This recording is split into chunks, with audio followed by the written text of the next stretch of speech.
Well, if it's Friday, it's Foreclosure Friday.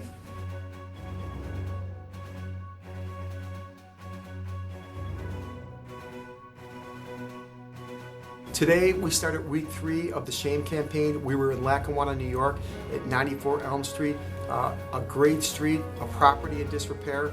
2 banks claim ownership to that. We identified Chase, JP Morgan Chase.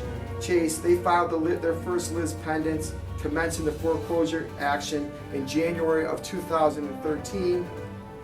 What was interesting, the mortgage was assigned to the Housing and Urban Development, HUD, from HUD, and we'll get you a copy of this fact sheet.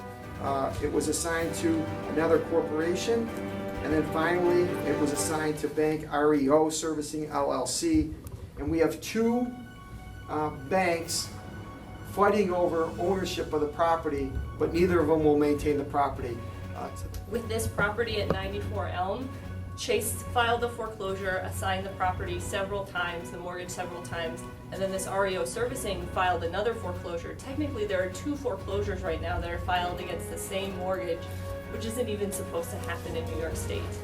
And if Chase would have foreclosed rather than assigned several times, maybe there could be a new family in that home. It was a beautiful street, well taken care of around it, and we would like to see things sped up a little bit so families are put back into these homes.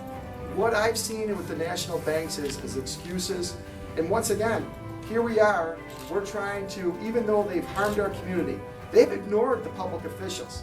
That's the arrogance of the banks. They've ignored our public officials. They're not even showing up to housing court, in many of the housing courts. They're ignoring legal proceedings in the city of Buffalo, and they're saying, we're too big to fail. Well, we bailed those banks out, if you remember, in 2009. We are working with local banks, people that want to work with us. We're open to having a discussion about the foreclosure process, about how we can get people in there quicker. There are different things that make this a complicated process.